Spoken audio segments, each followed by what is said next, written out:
अपनी नई टीम के साथ बैठक भी करने वाले हैं। नितिन नवीन की टीम में 65 लोगों को शामिल किया गया है, जिसमें 51 नए नाम हैं, जबकि 14 लोगों की टीम को दोबारा जगह दी गई है।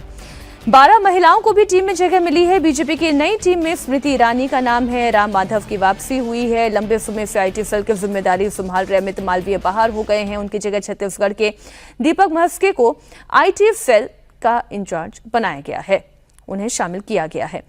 अब इस नई टीम को लेकर बहुत सारे सवाल हैं। अलग अलग राज्यों में से कितने कितने नाम हैं वो भी आपके सामने हैं। उत्तर प्रदेश चूंकि चुनावी राज्य है, बड़ा राज्य है, 8 नाम हैं।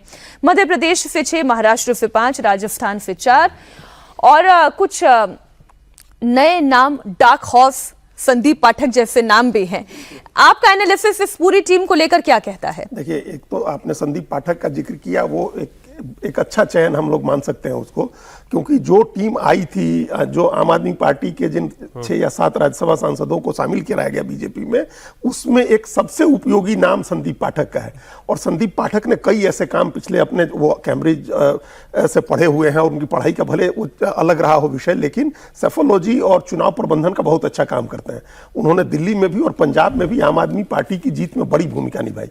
पिछला चुनाव जो आम आदमी पार्टी जीती, कैंडिडेट सिलेक्शन से लेकर के चुनाव रणनीति बनाने तक उन्होंने बड़ी भूमिका निभाई।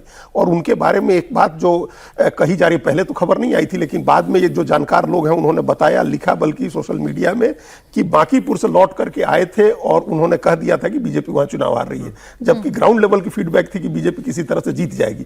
तो ये उनकी उपयोगिता है। उनका बड़ा रोल हो सकता है दिल्ली, पंजाब या देश में कहीं भी।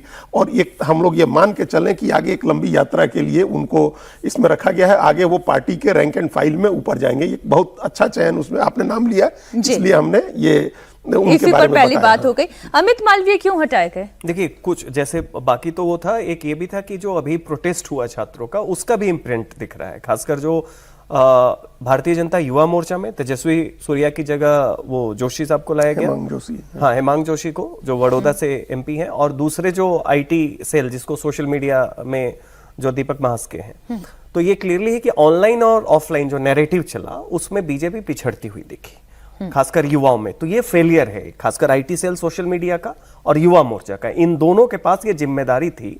तो ये भी दिखा रहा था। तो ये पार्टी साफ तौर पे ना कहे, लेकिन बाकी अगर आप देखें तो मुझे लगता है कि ये कंजर्वेटिव चेंज है।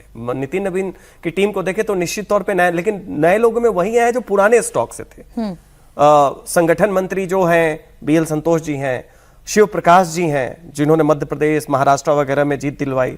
उसके साथ सौदान सिंह जी को भी ले आया गया है जो पुराने संगठन के पुराने ये हैं।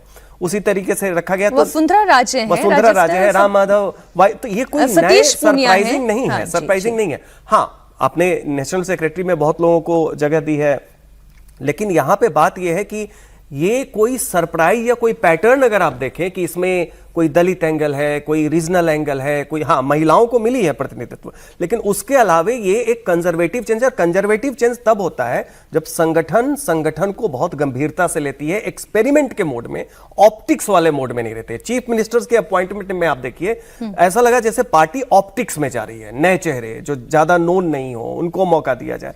लेकिन यहां जब ऑर्गेनाइजेशन की बात आ रही है, कोर संगठन, बिल्कुल ट्राइड एंड टेस्टेड, क्रेडेंशियल जिनका एस्टेब्लिश्ड हो, उनको लाया गया। मैं इसलिए जल्दी कुछ नाम लेके बात पूछ रही हूं। अरुण यादव, चर्चा ये बात हो गई कि उनका तो ट्विटर हैंडल ही लॉक है। नहीं, वो तो पूरी सोशल मीडिया टीम का कर लिया था कल शाम में, क्योंकि ये जब 5 लोगों का हमको लगा कि अब बाद में हो सकता है एक्टिवेट हुआ हो, लेकिन 5 लोगों का, दीपक महस्के से लेकर के और शिवानंद द्विवेदी, अरुण यादव और वो जो बाकी और 2 लोग हैं, मतलब 5 लोगों का वो डीएक्टिवेट कर दिया गया था। इसलिए भी हो सकता है कि